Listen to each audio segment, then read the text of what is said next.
Hello everyone, and thank you for joining us. I am Julia Gifford, and I am sitting down with Ingmārs Pūķis, Vice President and member of the board of LMT. Now, LMT has a very long history of innovation. It was among the first in Europe to launch unlimited data plans for smartphones, which has now led to Latvia being one of the most active users of mobile data, according to OECD. It accidentally set the record for the highest terrestrial Wi-Fi, shot up into near space with a rocket. And it was the first to launch 5G in the Baltics, and is making use of that infrastructure by launching smart smoke alarms, even 5G for national security, which has now been picked up and drawn the interest of EU defense organizations and even NATO. So we are here talking to Ingmārs, who is very much so responsible for driving a lot of that innovation. And so I want to know, LMT being partially state-owned from a very small country, and acting as a mobile operator that's doing well for itself, and no one's really asking for any innovations from you. Now, what is it that has been driving LMT's innovation? Where is it coming from, and why are you so passionate about it? Hello, Julia. Nice to meet you. Nice to meet you. So, there's some components in this probably reasoning. One thing is that probably the historical DNA of the company. It's historically set up by a bunch of engineers. So this kind of a technical passion is somewhat built in the walls and in the meeting rooms and in our team. This is probably one thing. The other thing is probably historical perspective, because if you can take a look around, how do telecommunication operators do in historical sense, that normally there's this growth phase, and you grow and people love you and they buy your stuff and everybody's happy, and then it's the penetration level is being set, and then this business for operator doesn't go on so nicely if you don't have this kind of next big thing.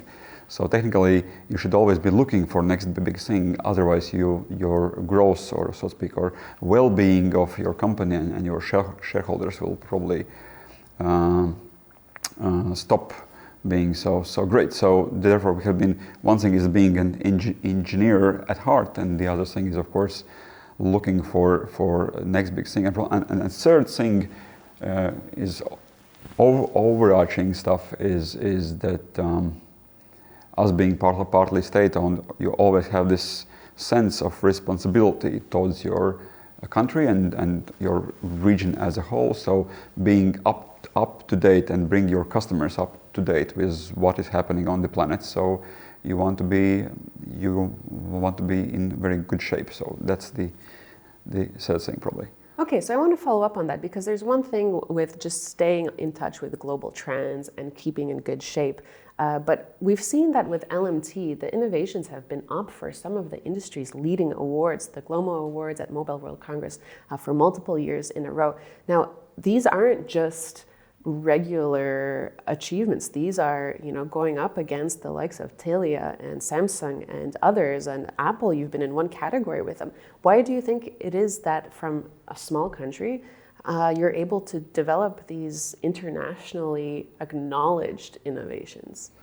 I think we have really good friends and good ecosystem in our country, because being small, there are some, normally everybody is in awe of United States or Germany because they're so huge, or China for that matter, but there's also some good sides of being small.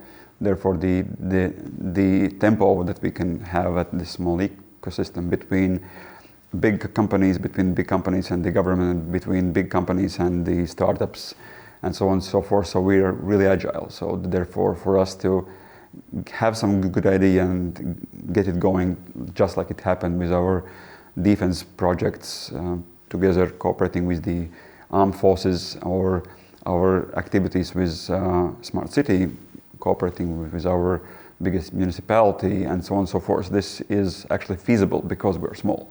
So we are engineers, we have some ambition, and we are quite agile. So that sets the scene that we can actually do these projects faster. Perfect. You mentioned your defense projects. And LMT has recently been actively investing in and developing applications for national security and defense. And you personally are a member of the Latvian National Guard, and this was happening at a similar time. Is that a coincidence? Well, in a sense, the causality is the same, of course, that the happenings, what is happening on the planet in our region has set many things in motion. My personal choice was also based on what I was been observing, and my personal decision was that that kind of generation of my parents were ones that were responsible for regaining our independence. So I guess my generation's role is to kind of keep it, and therefore the best way how to stay at peace is be really able to defend your country. That's why I think every adult probably being in our region has to be ready to step up, so to speak. But from industry perspective, I think these signals were quite the same. I think also the NATO as a whole has seen many things changing on technological scene, and partly also seeing what is feasible these days for civilian technologies. I think now this trend is very, very strong within the NATO actually to smartphoneize, so to speak, and like back in the day, normally that we would see kind of reluctance of defense experts of any links or of any usage of civilian technologies. These days we can observe that civilian technologies are more capable, and therefore there is this big trend of uptake, particularly for 5G technologies for our defense. But again, historically, all these big changes, geopolitical changes in this region has kickstarted, so to speak, many things, starting from personal level down to or up to big corporations as well. You make a very interesting point about the smartphonization of the face of defense, and we're seeing this particularly right now with Russia's aggression and war in Ukraine. And unfortunately, we all have a very direct view of how that war is occurring, and we're seeing the impact of everyday people's technologies. You would call them civilian technologies, Telegram and WhatsApp and video calls and all of these, mobile networks. How has that changed a mobile operator's perspective and your operations in general? Has this impacted how you're thinking about your own future as a mobile operator? Well, yeah, sure. Well, it always has been kind of a given knowledge that any mobile operator is kind of a critical infrastructure, because the communication is important when, so to speak, something bad happens. And but of course, the intensity has changed, because now we can see that mobile communication is at the heart at every stage of the war, starting from informative or info war, or sharing the information, because we've seen that the perception of what's happening is also a tool of warfare, and down to tactical communication of battlefield units. There also, since the lot of the war these days is happening within these cities, so therefore the mobile technologies have been widespread, and they are not as neglected as they were before, because usage of field radio is sometimes more dangerous than actually usage of mobile technologies. And one more global thing we've seen is that, contrary to the intuitive forecast or expectation that mobile infrastructure would be the first to be hurt in the battlefield, we can see in many war theaters these days that both sides normally keep, or all the sides are trying to keep mobile infrastructure intact, because everybody is using it, because everybody needs some communication, and it's not only the case of Ukraine. So many countries actually, just like, I had actually this good example I once heard from an experienced general, that he told that back in the Second World War, the airplanes or bombers of all sides were trying to keep churches intact, because if you are flying and you have not a very good map and you have really bad communication, the church is the visual that you can see. The church is one of the very few things how you can normally navigate through the landscape. So both sides were trying to keep churches not bombed. And these days, this is something very similar to mobile towers, because everybody needs this communication, so that all the sites are trying to keep the mobile communications safe. So somehow, mobile is partaking in all these stages. So that gives us, of course, a great responsibility. What do we do with this? What a fascinating approach to that. Now, we are seeing 5G becoming a part of our everyday lives. But this is somewhat recent. We've been talking about it for years now. This is the 5th year for 5G territory. And we're only now seeing widespread implementation. But already we're seeing the term 6G being thrown around quite a bit. In fact, we have 2 whole sessions at 5G territory this year dedicated to 6G. And so are you, as a practical mobile innovator, thinking about 6G, and if so, to what capacity? Well, there are, again, some parts to this. Well, of course, you should be thinking about the future constantly. That's technically that's the way forward. And of course, we are somewhat looking at 6G, but honestly saying, we've seen many generations like 2G, 3G, 4G, and the 5G is somewhat much more, it's kind of slow cooking, so to speak. Like back with the 4G and 3G, you could technically you could plan your infrastructure rollout. You knew when you should, you build transport networks and some radios and core, and it was quite understandable. In terms of the 5G, building out, so to speak, radio and core is the simplest part of it.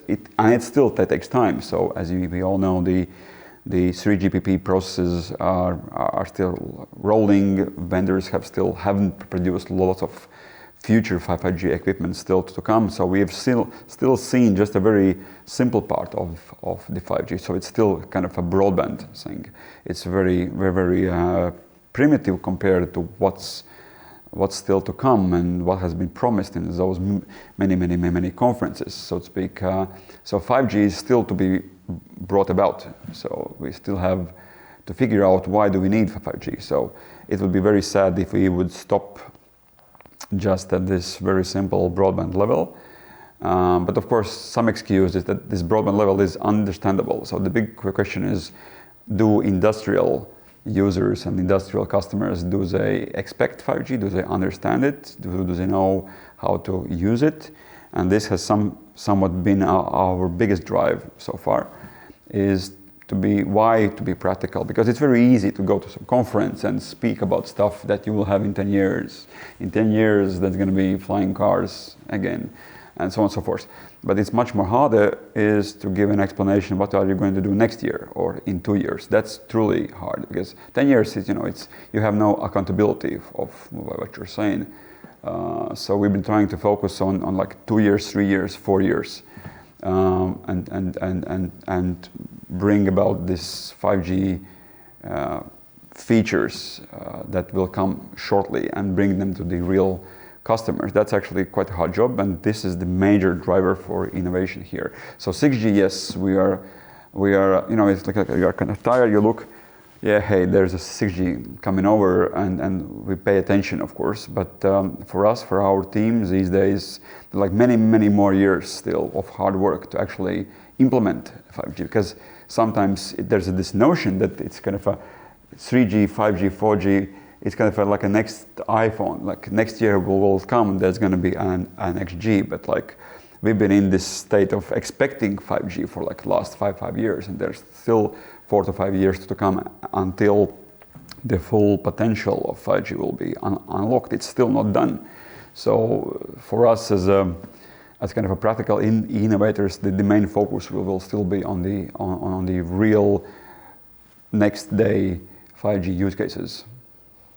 So you're not thinking too far, 10 years into the future, but I don't like how you put it. We are actually thinking, because if you take a look on what's been happening, so many of things we are able to do today, we actually started to do these like 5-6 years ago. Like, for instance, for the 5G, for a normal, classical, usual mobile operator, 5G industrial part is not possible if they don't do fundamental structural changes within the company, because normally you're a really decent retail company. You are building your towers, you're selling your iPhones, and you're doing just nice. So back in the day, we realized that if I go to some, I don't know, factory or some bank or some whatever big company, we talk about business, we think about 5G use cases, and I come back home and there's nobody to delegate it to, because normally you don't have a team for complex integrated solutions. So what we've been doing all this time is actually building a whole new set of skills within the company, whole new teams, recruiting, merging, training, that be actually able to go out, meet companies, to talk about business, come back home, build solutions. This is a brand new thing. And without it, 5G, that doesn't make much more sense than just the broadband. So for somebody to be able to take something out of 5G features, you have to have some team. So this team has to show up somewhere. So that's what we've been doing for many years now, yeah. Yeah, and that reminds me of the LMT case of having built mobile television at home, which is a 5G use case before 5G had been rolled out. So having that use case in place in order to make use of that. That was us just doing our homework. The 4G was meant for broadband. So 4G is beautiful for broadband. You don't need to wait for 5G just to do broadband. Having said that, I should, Latvia has been quite blessed. So our regulator has been really active. So we have been having quite a lot of frequencies. So in that sense, we were able to do it. So if you don't have a lot of frequencies, you can't play normal broadband with mobile. But if you do, so there's nothing wrong with the 4G. So lots of the use cases I hear from the 5G is just the things you should have been doing with the 4G by now. So we have been actively competing with fixed line operators so far. And I can prove that 4G is just as good as a DSL line. So there is no fundamental difference from the capex side. So it's probably cheaper than DSL. So yeah. So you got me thinking when you mentioned the 10 years, and that sparked a memory that just this past week, NASA announced that they expect to have a human settlement on the moon within 10 years. Again? That's actually good. I actually like it, because normally if I hear something from NASA or from Chinese colleagues, they always use these 20 years, so it's even more vague. So 20 years is normally whatever you hear about going to Mars, to Moon, building about fusion reactors. It's always 20 years. I was a kid, it was 20 years. So 10 years, that's very bold in that sense, that you can actually live up, and maybe somebody is still around within the 10 years you can ask. So what do you say about making a claim that then LMT will bring internet to the moon for that human settlement? Well, that's cool. I don't know who's going to pay, but that's always the question. But seriously, you mentioned we did an accidental test of altitude. It wasn't accidental. We actually did it on purpose. So we attached a router to a meteorological balloon. So we launched it and we switched our base station upwards. So we actually reached up 26 kilometers in altitude with our 4G router. So that's, well, accidental in the sense that, of course, the wind direction is something that you can plan, but we were trying really hard. Accidental in the sense that the record setting was accidental. Yeah, it was. We didn't know. We didn't know it. Doing it to set the world record. No. So moon. So well, there should be some customers probably on the moon. So they'll probably. However, I've seen stuff from Nokia in California. They've been actually trying to develop routers and end user equipment that would actually be able to sustain radiation in space and actually have the 4G, 3G, 5G networks in space and not die from radiation. So I've actually helped. So it's not that kind of a joke. It's quite real. I Sounds do actually believe. promising. Yeah, for somebody, truly. Yeah. So theoretical dreaming aside, what is next for LMT? What should we be looking out for from this innovator? I think I probably my colleagues will not like this, but I would compare us to a kind of a mushroom, because there's in the fall you walk around the forest, there are some beautiful mushrooms showing up suddenly, but for the whole year they've been under the ground and building mycelium networks and growing and learning, and then there's a mushroom. So we are kind of in this mushroom phase now, because for many years we've been really preparing. We're building teams, doing MVPs and prototyping and partnering and having friends and doing out and learning and failing a lot. So now these days many teams are ready. So we have many product lines ready. So we're like we're gonna pop up like mushrooms now. That's probably the next thing for us.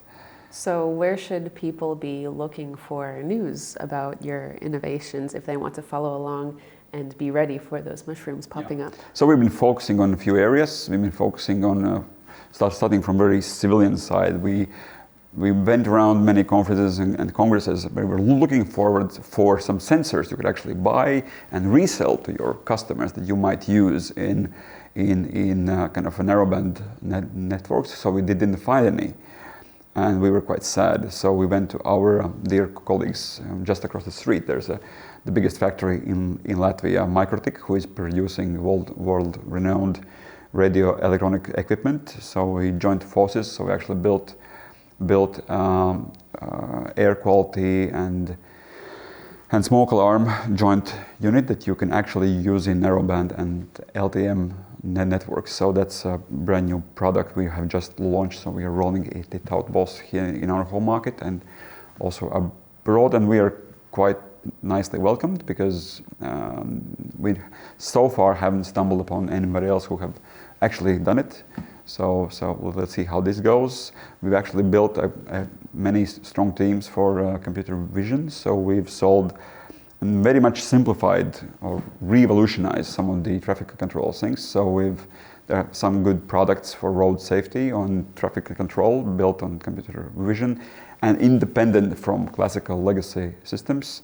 We've have great doings with our armed forces in the defense field. We've built first European 5G test range together with our armed forces and the NATO specialists. So many great stuff is going to be done around both for augmented reality support in tactical sense, for tactical radios, tactical communications solutions, and tactical positioning systems you're using for 5G.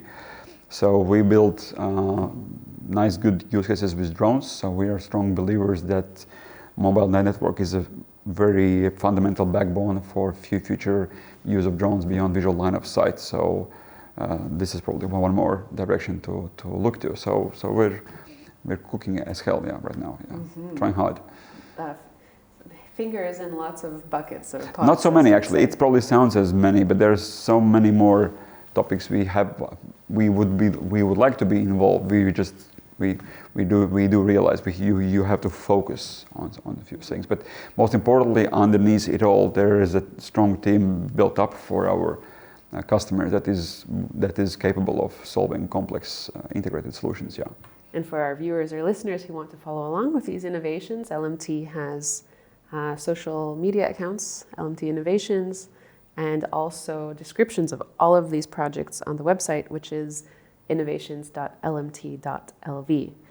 So Ingmar, for the fifth year, Riga has become the center of the 5G conversation, usually around the end of November, when the leading minds driving the development of 5G and 5G use cases congregate in Riga to discuss these processes. So why Riga, of all the places in the world? Well, it's probably kind of a geographical and regional thing.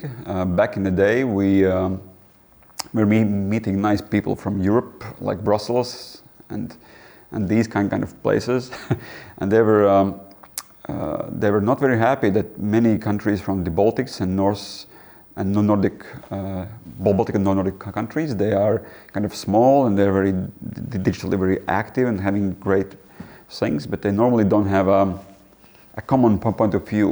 What should be the future of Europe in digital sense? And somewhat the Nordics and Baltics are probably somewhat leading in that sense, but normally don't have a single voice in Brussels on what has to be done. So there is kind of saying, so why don't you come together and why don't you discuss it? So we, at that time, we were learning about the necessities of strong ecosystems and the necessity of reaching out to others and talking, because normally, mobile operator historically has been quite self-sufficient, quite introvert, unit, because we were, rich and happy, so we didn't need anybody else. So at that time, we learned that you need friends. So we are one of the initial supporters, therefore, of this initiative, and probably the regional effect came into force because everybody else in the region felt quite the same. So I think that was a good karma, and we have seen, since it happens for the 5th year in a row now, we can now say that was a good move and a rational one. So this event has grown stronger, and I do believe that the reason to gather has become also ever more stronger, because these days we have finally approached all these practical possibilities to finally practically implement all these beautiful things we've been talking around for many years now. So I think we will meet next year as well. Certainly. Thank you so much, Ingmār, for having taken the time to discuss driving innovation in the 5G era. Hey, thank you, Julia. And for everyone else, thank you for listening. Make sure to reserve your spot for 5G Techratory at 5gtecratory.com, and we will see you there for the world-leading conversations on where this technology is going. Until next time.